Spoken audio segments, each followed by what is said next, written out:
നവലിബറലിസ്റ്റ് ഭരണകൂടങ്ങൾക്ക് ഏകാധിപതിയുടെ മുഖമാണെന്നും അതിന്റെ ഇന്ത്യൻ മുഖമാണ് നരേന്ദ്രമോദിയെന്നും വി.എസ്. അച്യുതാനന്ദൻ വിമർശിച്ചു.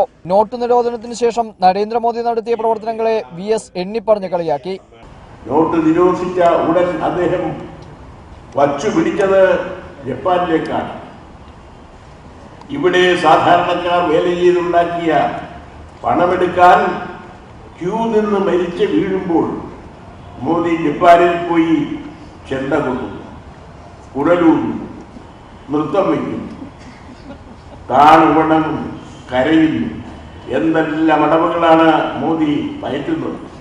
മോദി അടവുകളുടെ ആശാനാണ്. ഇതേ അടവുകളിലൂടെയാണ് എൽ.കെ. അദ്വാനിയെ മുഖ്യധാരയിൽ നിന്നും നരേന്ദ്രമോദി മാറ്റി നിർത്തിയതെന്നും വി.എസ്. അച്യുതാനന്ദൻ പറഞ്ഞു. പണ്ട് ഇതുപോലെ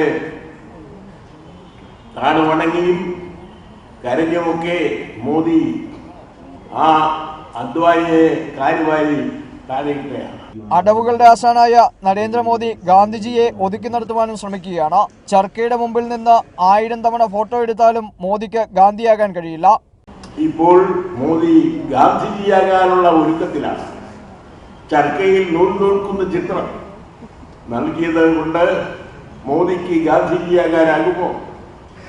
1000 കൊല്ലം ജീവിച്ചാൽ പോലും മോദിക്ക് ഗാന്ധിജിയുടെ 7 അയലത്ത് പോലും എത്താൻ കഴിയില്ല.